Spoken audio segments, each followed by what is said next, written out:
So Italy starts Rugby World Cup 2019 with a win against the Minnows and Namibia, but Namibia showed a lot of heart and a lot of determination in this game. It wasn't as comfortable maybe as the scoreline reflects, but it was a great game and definitely worth getting up at 6:15 in the morning to watch this one.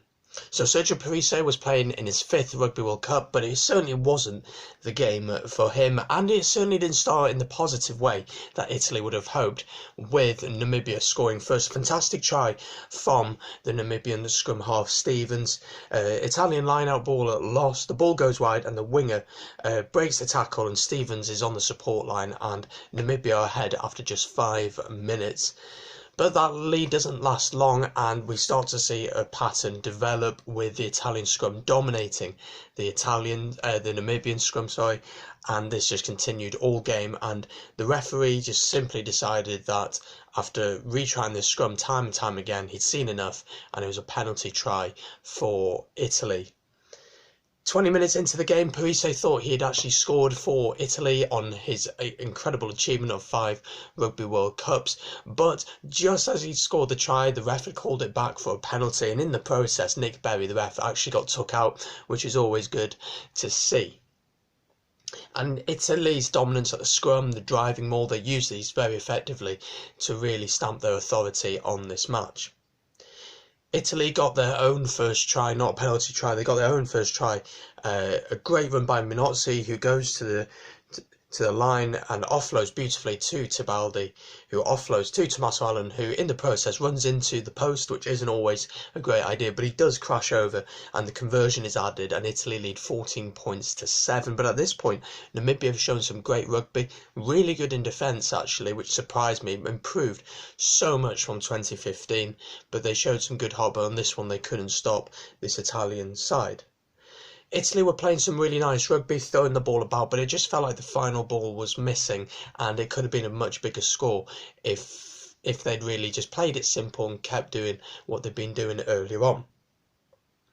Namibia, as I said, their defence was good in some places, but in other places simple errors made, and when they would turn the ball over, then they'd drop it, knock it on, or something silly like that, which it just doesn't help you to settle into the game. And Namibia's standard isn't great compared to Italy, but you've got to take your chances against Italy. Italy did get their next try just before the end of the first half, so the clock was red, but Italy decided to go for the corner. A driving maul, lots of breaks away, and a no-look pass to the blind side to Tibaldi is brilliant. If you haven't seen it, check the highlights out. You can check them on the Rugby World Cup YouTube channel. It'll be up shortly, I'm sure. Brilliant, just brilliant. No look, passed it beautifully to Tibaldi, and he is in for Italy. And that try really, yeah, it was the stab into Namibian hearts really, because that's where Italy began to pull away. So at half time it was Italy 21 points to 7 to Namibia. So not embarrassing for Namibia, they'd been in the game, but Italy were looking like pulling away in this one. And that's what happened. Second half, Italy came out and they got 2 tries pretty much straight after each other. The first one from Podovani starts with a driving maul, again really powerful there, a pick and go through the backs, and Benvenuti just realises that there's so much space out wide, lovely grubber kick, and Podovani simply puts it down over the line. That's added by Carlo Canna, who's come off the bench. So Italy began to ring the changes at this point, just because they got Canada in 4 days' time, and the game was pretty much sealed by this point.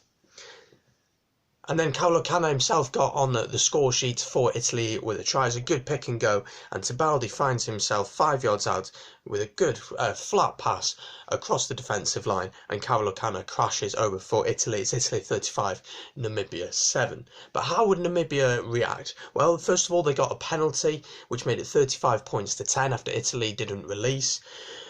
But Italy were not really at the races at this point. Namibia were coming back into the game, showing what they could do, and they did get their try. Attacking scrum from Namibia in the Italian 22. The Italian defence is all over the place. Minozzi flies out of his defensive position. He's blitzing defence on his own, and the winger JC Grayling smashes over from 10 yards, and it's a very simple try, but awful defending from Italy. But that, for Grayling, was his 14th try in 16 games, so he certainly is on form, and he'll be looking to get some tries at least against Canada. That'll be the game Namibia are targeting, against Canada. But that made it 35-15 to Italy, which made it interesting all of a sudden, and maybe the game wasn't quite won at this point. But any doubt from Italy's point of view was squashed very quickly, where Italy, the floodgates began to open once again. Jake Pelledri driving maul. Pelledri just peels off the back of the maul and crashes over from 5 yards. Just Italy's power in the driving maul, and especially in the scrum. Namibia really struggled in the scrum. That's something Canada will target against them, I'm sure. Then just 6 minutes later, Italy were crossing the whitewash once again. Line out 5 metres out, driving maul once again, ball wide. Minozzi breaks the tackle and scores for Italy, and the conversion is added to make it 47-15 to Italy.